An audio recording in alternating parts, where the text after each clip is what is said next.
Fala galera, tudo bem? Eu sou o professor Bruno Nóbrega, professor de Ciências. Vocês sabiam que o Brasil é um dos países com maior biodiversidade do mundo? O Brasil possui cerca de 15% dos recursos hídricos do planeta, servindo como habitat para diversos e inúmeros seres vivos. E de que forma preservamos tudo isso? E é sobre isso que é o nosso tema de hoje, sobre preservação da biodiversidade. Vocês sabem o que é biodiversidade, o conceito dela? Vamos entender aí um pouquinho sobre o significado dessa palavra. Quando falamos sobre biodiversidade, o prefixo bio significa vida. Diversidade significa variação, variedade, diferenças. Então eu vou ter ali a biodiversidade como um conjunto de variedade de espécies de seres vivos. Um conjunto de seres vivos, sejam eles plantas, animais, micro-organismos, fungos. Então todos esses grupos de seres vivos vão compor aí a biodiversidade então do nosso planeta. Tudo bem? Cada um desses seres vivos, galera, os micro-organismos, os animais em gerais, plantas, enfim, todos esses seres vivos possuem um fundamental papel no meio ambiente, tá? Então, cada um desses seres vivos vão ter uma importância para que toda a vida ela aconteça no nosso planeta. Só que olha só, existem algumas ameaças e devido a essas ameaças é que devemos então preservar esse ambiente. Vamos citar aqui, vamos pensar em algumas ameaças, olha só.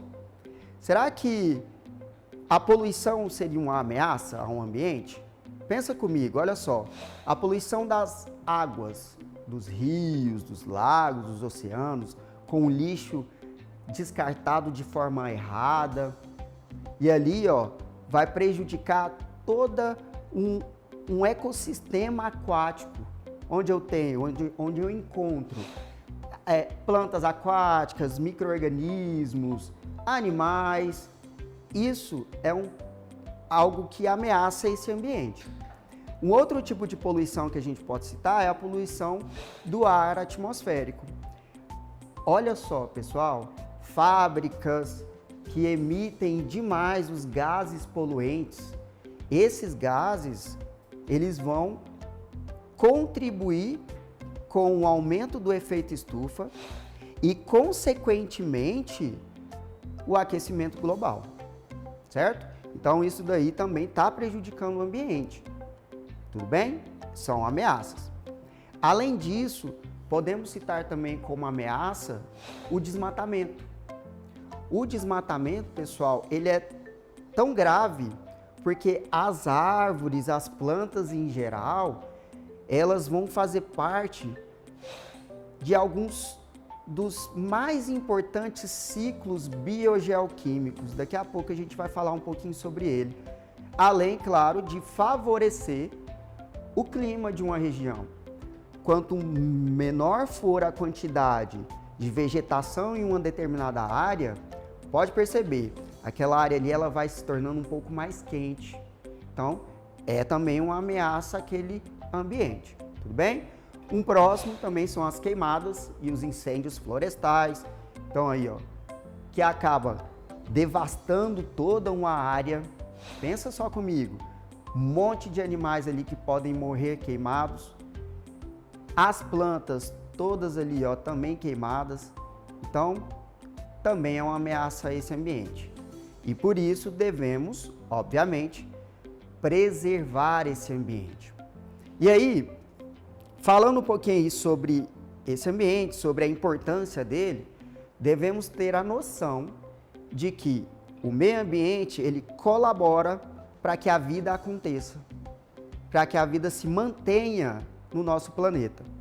E para falar um pouquinho sobre isso, nós vamos falar aí sobre os ciclos biogeoquímicos. O que são isso? Ciclos biogeoquímicos é quando no ambiente vai acontecer uma reciclagem de algumas substâncias. Por exemplo, nós temos o ciclo do oxigênio, que é associado diretamente com o ciclo do carbono. Pensa comigo, oxigênio nós utilizamos de que forma? Pensa aí. Como que a gente respira? O que a gente precisa para respirar? Oxigênio. Nesse ato de respiração, olha só, eu inspiro O2, gás oxigênio, e expiro gás carbônico. Tudo bem? Nesse gás carbônico, eu tenho carbono. O carbono, ele é um átomo presente em várias moléculas que são classificadas como orgânicas. Então, são fundamentais. Vamos fazer um parêntese aqui, ó. Quais são essas moléculas orgânicas? Proteína, carboidrato, lipídios, o nosso DNA possui carbono. Então, observa só que são substâncias que até a gente consome, por exemplo, nas comidas, nos alimentos. Nós precisamos disso para produzir energia para o nosso corpo, ok? Então, ó, ciclo do oxigênio associado diretamente ao carbono. E das etapas desse ciclo, que vai acontecer em conjunto, tanto do oxigênio quanto do carbono, é a fotossíntese.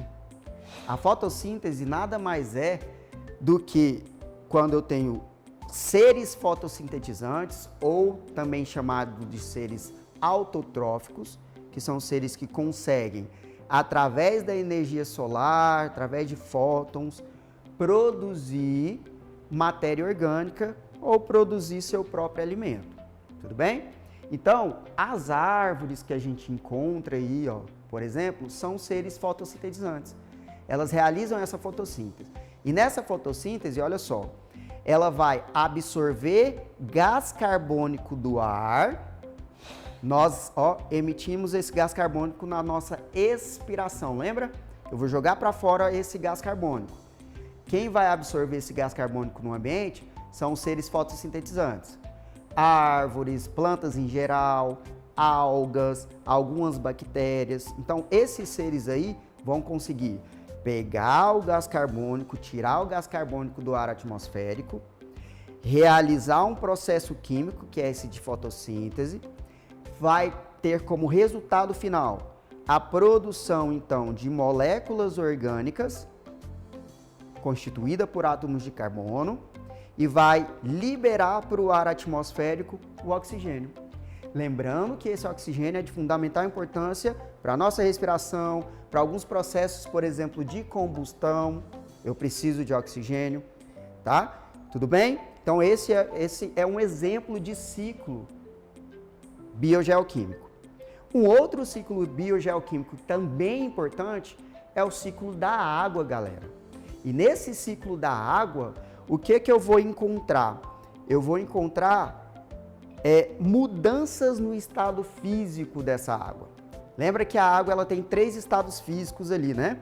Sólido, líquido e gasoso. No ciclo da água, de forma resumida aqui para vocês, o que vai acontecer? Eu vou ter um processo de evaporação das águas, dos mares, oceanos, dos rios. Então vai acontecer por causa do aquecimento mesmo do dia a dia. Essa água ela evapora, ela vai ganhar altura. Quanto mais altitude for ganhando, mais frio vai ficando. E quando esse vapor de água chega numa região mais fria, ela vai passar por um outro processo de transformação de estado físico. Estava no gasoso, vai virar líquido, ou seja, da evaporação vai acontecer agora uma condensação. Nessa condensação, observa só aqui, galera, ó, tá formando as nuvens. Essas nuvens estão carregadas de água. E aí o que pode acontecer? Precipitação da chuva, da água, né? Que for causando então a chuva. Tudo bem? Reciclando novamente. A chuva vai cair no solo, vai sofrer infiltração, vai fazer composição dos mares ali, dos rios, vai encher reservatórios, vai acontecer novamente evaporação e tudo vai acontecer novamente. Tranquilo? Por isso que é chamado de ciclo, ó. Vai acontecer evaporação, condensação, precipitação. Voltou, começa de novo. Tranquilo? Então, a importância do meio ambiente é justamente para isso, para que esses ciclos eles aconteçam. Olha a importância da árvore, pessoal, nesse ciclo. Imagina se a gente for lá desmatar uma região, esse ciclo ele vai ficar prejudicado nessa região. Tudo bem? Tranquilo. Então, voltando àquela pergunta inicial, de que forma preservamos esses ambientes?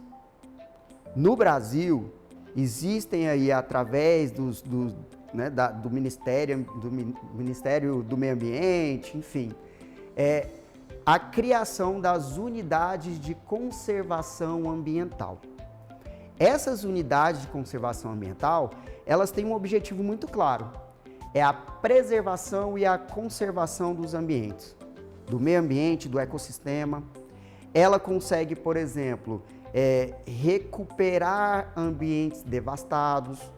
Então, todas essas unidades, elas têm como objetivo ou pegar uma área devastada e voltar a ser o que era antes, ou manter aquela área que ali está e preservar ela.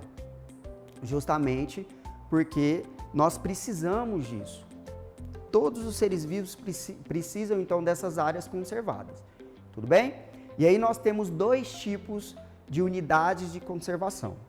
Nós temos as de proteção integral e as de uso sustentável.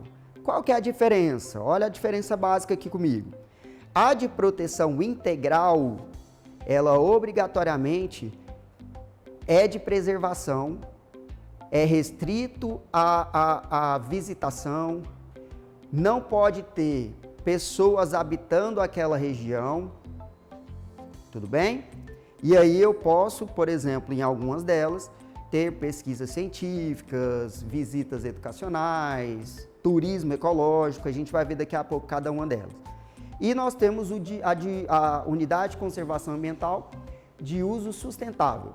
Nessa, pessoas podem habitar essa região, porém, o uso dos recursos naturais daquela região devem ser controladas. Tudo bem? Principalmente pensando nas gerações futuras, tá?